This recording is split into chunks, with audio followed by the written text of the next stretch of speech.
Hello, welcome to Chess Comedy Books 47.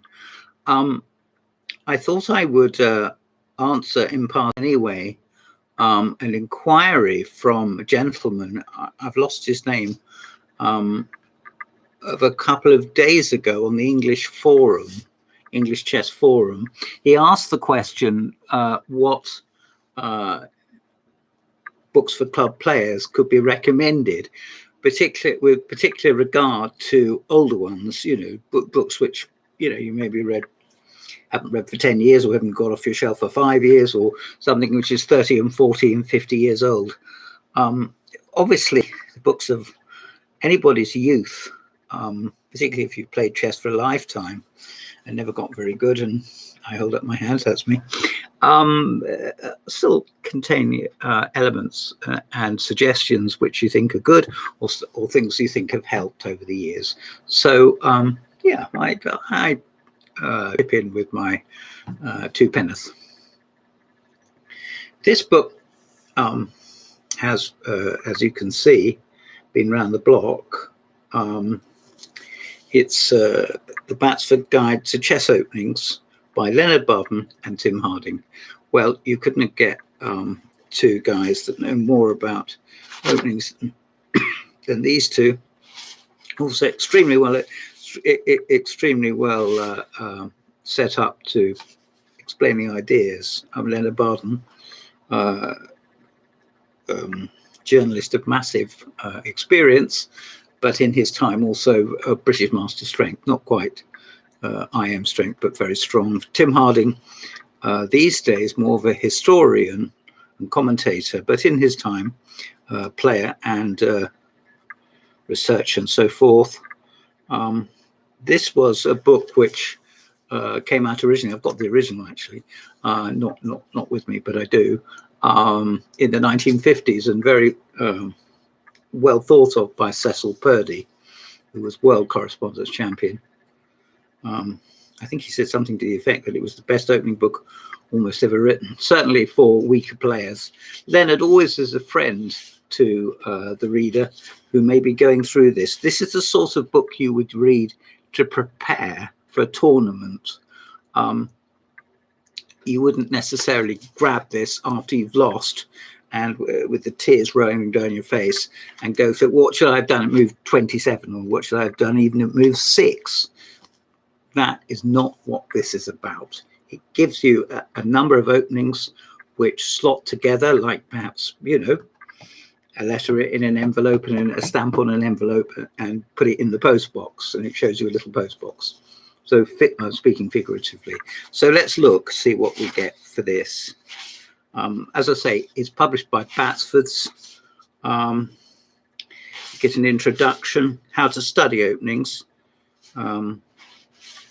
And it talks about a little bit about the development of the Ruy Lopez and the Benoni. Broad distinction between positional and combinative. It is most important that a player should adopt an opening which leads to the type of game suited to his own individual style. Yes, I agree with that. There's a chapter on the Lopez.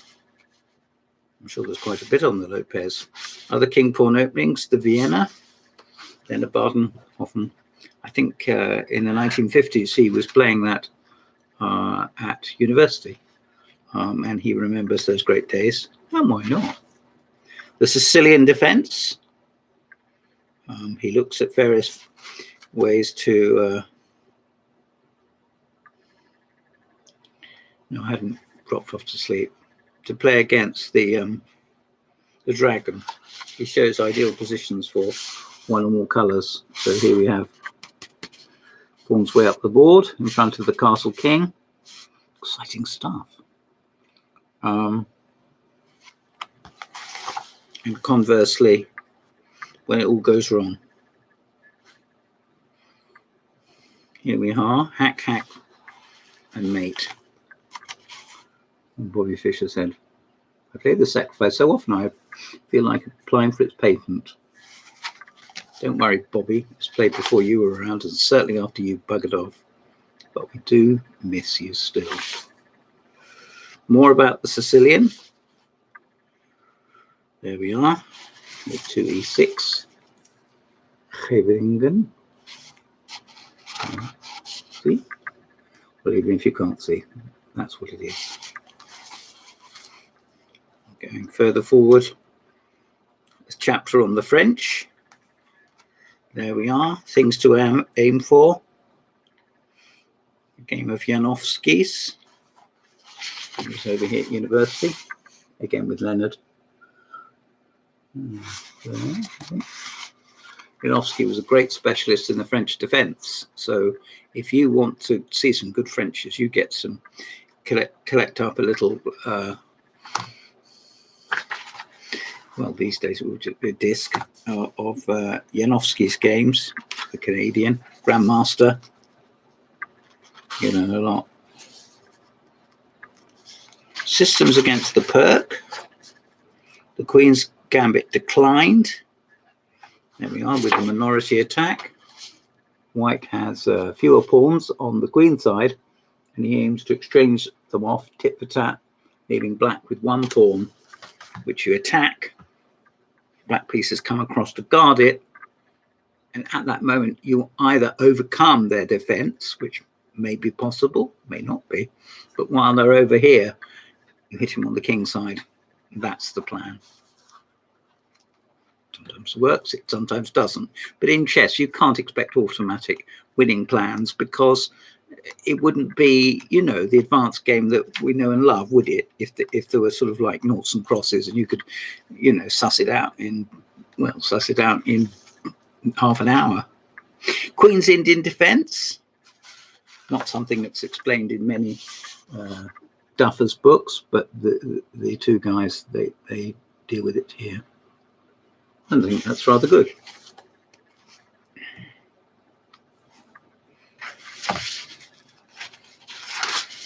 And the Bogliabov variation, sometimes known as the Bogo Indian. There we are.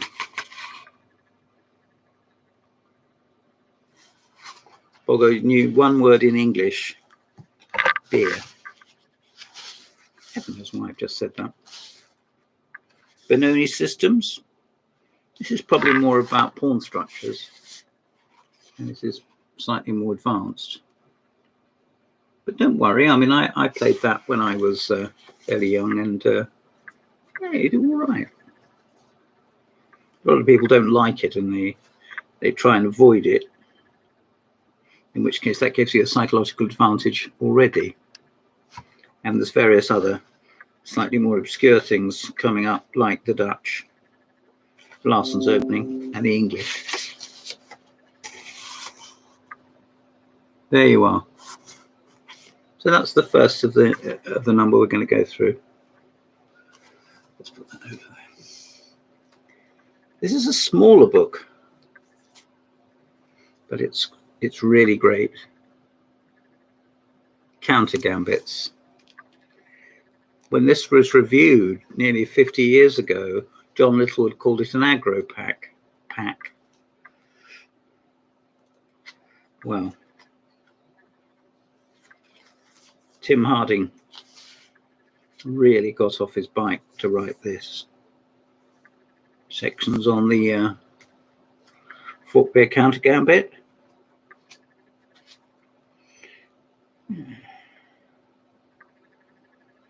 Rui Lopez, the Marshal,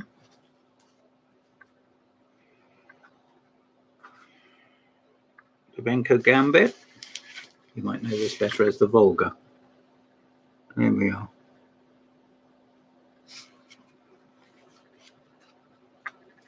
Sometimes they say with handbooks you can slip it in your pocket. Well, with this one, you can slip it in your pocket. It's a little beauty. If you can see it around, the later edition had a blue cover. If you can see it around, get it. Get it. It's also available as a Dover, but you'd have to check if it's got the same title. They may have changed the title, and Tim did a bit of updating, I think, and I hope. Really good, really good. Here we have something a little bit less exciting, but more reliable, perhaps. Chess Openings for You by Bernard Cafferty.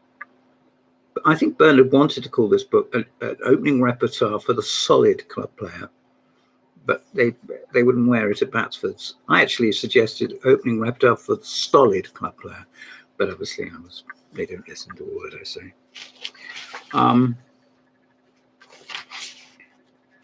Bernard Cafferty puts a lot of, well, a lot, but he puts bits of history in which we wouldn't perhaps expect to read in a chess book. And this is more about the conventional side of the game.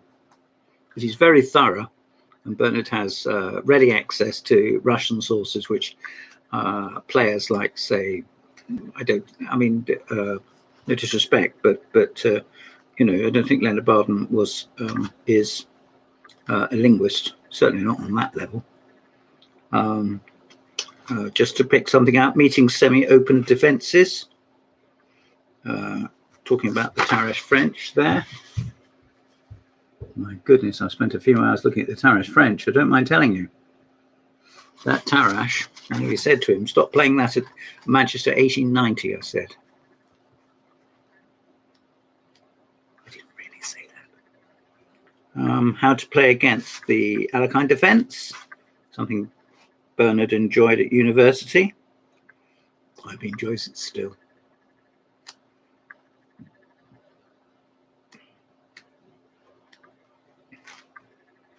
Defending against pawn to king 4. This is in descriptive notation. I don't think this book ever went into algebraic. But quite frankly, if you're good at chess, or good enough at chess to invest in a few books, you can learn both systems. I always say that, I know, but you can. The advanced variation of the French. Okay.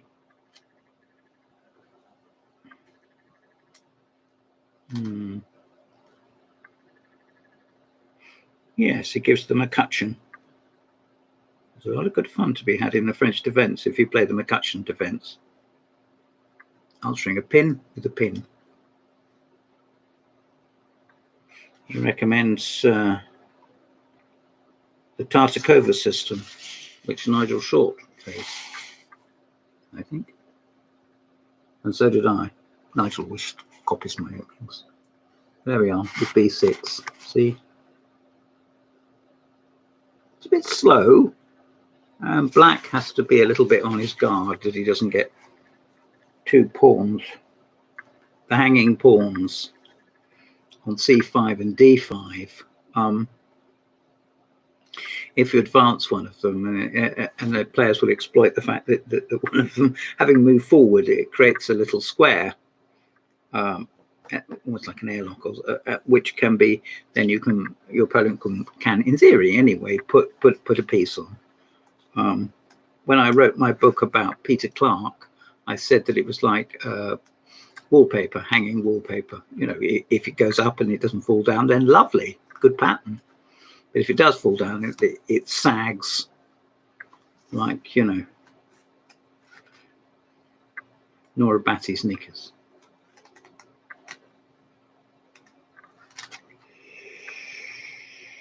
Wow. He recommends 3D3 against the Petrovs. I must confess, I wouldn't have expected that against anything. But I know a young friend of mine, Gary May, used to play that at the club using this book. He did all right. I hope you can too. Here's something unsurprisingly unorthodox. It is by Mike Basman. I've worked for Basman. I've studied his games for years, and I know people that know him, and I know him too.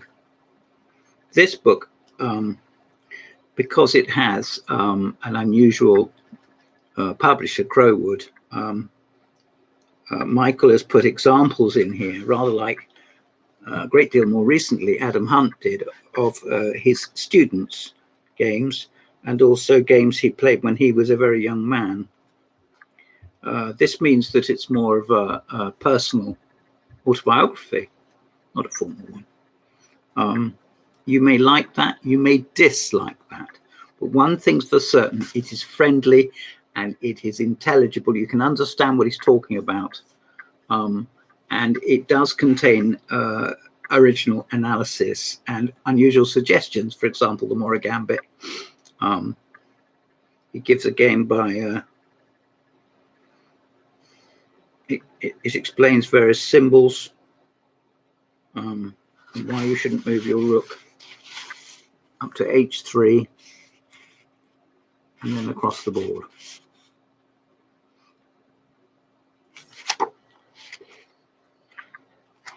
But it has more orthodox systems discussed, and I shall be reading this soon. Don't tell my opponent's will. The Queen's Gambit declined. There we are. There we go. This is published by Crowwood. I bought my copy for £2. Well, particularly if you teach chess, this would make a good prize for an up-and-coming junior, and I like it. Not wildly, but it would also, it's not, because it isn't mainstream, with all the suggestions being very orthodox, as in this, which is extremely orthodox and written by a very orthodox gentleman. This is an excellent sort of rebel's companion. So you can team this with, say, another book. If you thought, I shall read that Monday, Wednesday, and Friday, and the other Tuesday and Thursday, you can blend the two. That's what I'm trying to say. Blend them. Now here we have a book which came out a very, very long time ago, nearly 50 years ago. My father bought me this when we were on holiday in Clacton. We bought it at the British Championships, and B.H. Wood, who sold it to, well, my father, I suppose he would have paid for it, said, oh, there's been quite a lot of interest in that. And looking through it now, although it is dated, it is quite good. And being by both Raymond Keane and David Levy, there was a lot of wisdom in this book. The opening chapters about development and tactics are pretty good.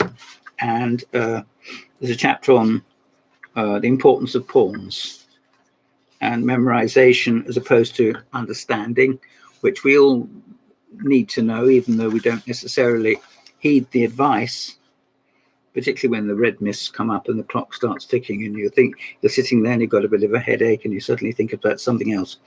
Anyway, it deals with King's Gambit, Guillaume Capiano, two knights, Rui Lopez, Sicilian, French, Caracan, Queen's Gambit, Nimzo Indian, King's Indian, Dutch defence, modern defence, flank openings. You can see the influence of Ray Keane there in flank openings and modern defence, and some other openings which would be English or 1B3 and things like that.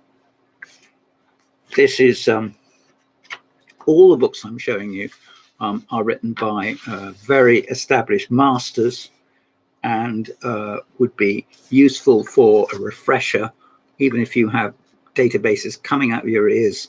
And all the most recent books, these are still treasures. These are very, very good books. This is published by Collins, and it went on to be reprinted a number of times, including by Batsford's. So there's an endorsement. Now, the next book, I can't say anything bad about for two reasons. One, there's nothing bad to say about it. And secondly, it was written by my friend. So Pete Tamburo. I've mentioned this on a previous Chinwag. This was published 7 years ago, nearly.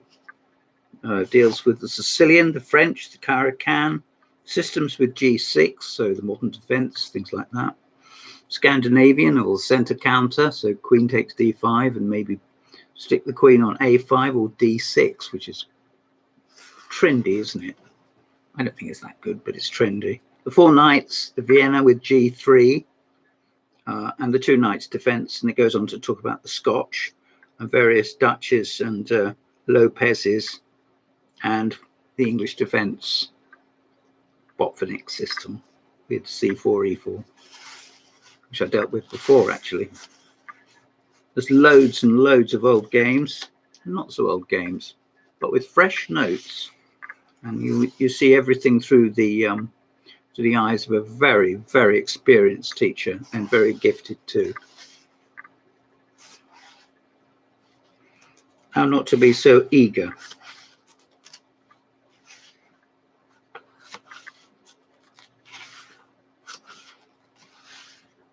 When playing against the college system, do not think that simple, planless developing moves will be sufficient. And that's his headline. Look, in block. He socks it to you. He tells you how it is. He knows that development in chess is difficult. And learning systems, no matter how clever you are, no matter how young you are, no matter how successful you are, isn't necessarily all plain sailing. It can't be. He quotes games of his own. He quotes games by people he has coached. He quotes games, of course, by people whom he admires. And even though he is not a grandmaster, Pete Tamburo is a legend. This book, there is a sequel to it, which I did a little bit of help, gave him a little bit of help with, but the sequel is a great deal more advanced. All the books I've looked at this evening are suitable for players around 1800, 1700, so ECF grade about, say, 130, 140, 120. If you have been as high as that, but your grading has slipped, your rating has gone down, so be it. But it does mean you've probably got a lot more experience tucked under your belt than perhaps you're giving yourself credit for. So get back in the ring again and play some more games. Right. Well, I've been through about half a dozen books. I hope not too slowly. I can give you the details if you're interested. I can also recommend second-hand book dealers to you, Adam Ralph from Hendon in London, and Catherine Glynn. I think she's over in East Anglia these days. She wasn't. She was quite local to me, but she's not now. Anyway, you look her up. Catherine Glynn, Glynn, I think, and Adam Ralph, Raoff. So while you're sorting out your spelling, ask about those books. Some of them, as I say, they're not recent, but please don't think that the coming of the computer age has stopped originality or fun or anything. It perhaps has taken away some continuity, particularly for the top masters and the young players coming into the game for the first time, who after all don't know, what went before, because they weren't there to see it, were they really? I'd like to thank you very much. I've been James Pratt, and this has been Chess Comedy Books 47. Goodbye.